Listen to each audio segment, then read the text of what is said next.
જય માતાજી મિત્રો, તો કેરીની સિઝન શરૂ થઈ ગઈ છે અને ગુજરાતીનો ઘરમાં એકવાર તો કેરીનો રસ, પૂરી અને બટેકાનું શાક અચૂક બને જ છે. તો આજે મેં પણ બનાવ્યું હતું અને વિચાર્યું કે તમારી સાથે શેર પણ કરું. તો તેની માટે પહેલાં તો આપણે કેરીનો રસ કાઢી લેશું. તો તેની માટે મેં અહીંયા 4 થી 5 જેટલી કેરી લઈ લીધી હતી. કેરી આપણે એકદમ સરસ મીઠી હોય તેવી જ આપણે લેવાની. તેના કટકા કરી લીધા હતા અને ગોટલાને અમે પાણીમાં નાખી દીધા હતા. તો પાણીમાંથી આપણે આવી રીતે નીચવીને ગોટલાને લઈ લઈશું અને તે જ પાણી આપણે કેરીના રસમાં નાખવાનું છે.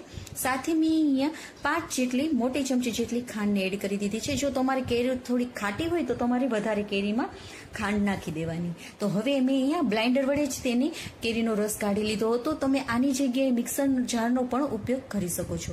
તો આવી રીતે એકદમ સરળ રીતથી તમે કેરીનો રસ કાઢી શકો છો અને ફટાફટ પણ નીકળી જાય છે. તો આપણો કેરીનો રસ તૈયાર થઈ ગયો છે. તો તેને થોડી વાર માટે આપણે ફ્રીજમાં ઠંડો કરવા મૂકી દઈશું. ઠંડો કેરીનો રસ ખાવાની ખૂબ જ મજા આવે છે. તો હવે આપણે રસાવાળું બટેકાનું શાક કરવાનું છે. તો તેની માટે મેં પહેલેથી જ બટેકાને બાફી લીધા હતા. ઠંડા થઈ ગયા પછી તેને છાલ કાઢી અને કટકા કરી લીધા છે. તો હવે 2 ચમચી જેટલા તેલને ગરમ કરી તેમાં લવિંગ અને તજ નાખી દીધું છે. સાથે આખું જીરું નાખી દીધું છે. પછી એક મીડિયમ સાઇઝના ટમેટા અને એક મરચાં અને મોરું મરચું જ મેં લીધું છે, તેને ઝીણું સમારી લીધું છે. હવે આપણે તેમાં હળદર અને મીઠું નાખી અને ટમેટાને ધીમા તાપે પકવા દેવાનું છે. ટમેટું આપણું એકદમ સરસ ગળી જાય પછી આપણે તેમાં લાલ મરચાંનો પાવડર અને ધાણા જીરુંનો પાવડર નાખી દઈશું. તેને પણ થોડી વાર માટે કૂક કરી લઈશું. ટમેટાને આવી રીતે મેશ કરી લેવાનું જેથી કરીને આપણી એક બટેકાના શાકમાં ગ્રેવી એકદમ સરસ બનશે. પછી જે આપણે બટેકાના કટકા કરેલા છે તે નાખી દઈશું. તેને એકવાર 1 મિનિટ માટે મિક્સ કરીને કૂક થવા દેવાનું અને ગેસની ફ્લેમને ધીમે રાખીશું. આવી રીતે તમે કરશો ને બટેકાનું શાક તો તેનો ટેસ્ટ એકદમ સરસ આવશે. પછી આપણે તેમાં રસા કરવા માટે પાણીને નાખી દઈશું. તો પાણી તમારે જેટલું બટેકા તમે બાફેલા હોય તેનાથી થોડું વધારે નાખવાનું જેથી કરીને તમારો બટેકાનું શાક એકદમ સરસ ઘટ બનશે. તો હવે 2-3 બટેકાને આવી રીતે આપણે મેશ કરી લેવાના છે જેથી કરીને આપણો રસો છે ને એકદમ સરસ એવો ઘટ જ બનશે. આપણે બીજું કાંઈ કરવાની જરૂર નહીં પડે. તો આપણું બટેકાનું શાક તૈયાર થઈ ગયું છે. તો ઉપરથી કોથમીરને સ્પ્રિંકલ કરી અને તેને સાઈડમાં રાખી દઈશું. તો હવે આપણે પૂરી કરી લઈશું. તો 1.5 કપ જેટલું મેં અહીંયા ઘઉંનો લોટ લઈ લીધો છે. સ્વાદ અનુસાર મીઠું નાખી દેવાનું છે અને એક મોટી ચમચી જેટલું જ તેલ નાખીશું. બધાને આપણે મિક્સ કરી લઈશું. હવે થોડું પાણી નાખતા જવાનું છે અને આપણે આ પૂરીના લોટને કઠણ બાંધવાનો છે. આપણે જેવો પૂરીનો લોટ બાંધીએ છીએ તેવો જ આપણે પૂરીનો લોટ બાંધી લઈશું. કઠણ જ બાંધીશું. તો થોડું પાણી નાખતા જશું અને પૂરીનો લોટને આપણે બાંધી લઈશું. તો આપણે આવો કઠણ લોટ જ બાંધવાનો છે.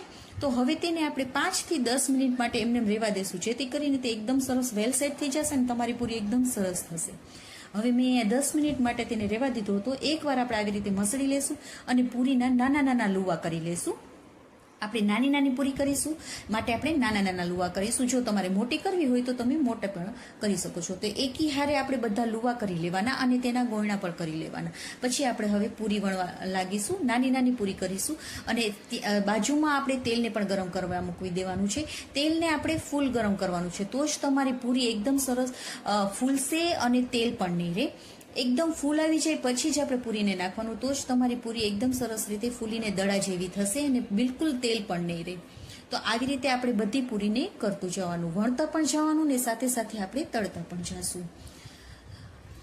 એક ઘાણ થઈ જાય એટલે આપણે બીજું ઘાણ નાખી દઈશું આમાં. તો આવી રીતે આપણે બધી પૂરીને તળી લેવાની છે. જેમ તમે જમવા બેસો તેમ આપણે ગરમ પૂરીને તળીને પીરસવાની. તો છે ને એકદમ સરસ એ રીતે તમે આ બનાવી શકશો. એકદમ મજા આવી જશે ખાવાની. તો તમે પણ એકવાર જરૂરથી ટ્રાય કરજો. તો આપણે તેને પૂરી, કેરીના રસ અને બટેકાના શાક સાથે તેને પીરસશું. તો છે ને એકદમ સરળ રીતે તમે આને બનાવી શકશો. બધાને ખૂબ જ પસંદ આવશે. અને જો તમને આ મારી રેસીપી ગમી હોય ને તો પ્લીઝ લાઇક કરજો. મારી ચેનલમાં નવા હોય તો સબસ્ક્રાઈબ પણ કરજો. અને તમને આ મારી રેસીપીઓ કેવી લાગી છે તે કમેન્ટ કરીને પણ કહેજો. અને તમારા ફેમિલી અને ફ્રેન્ડ્સને શેર પણ કરજો.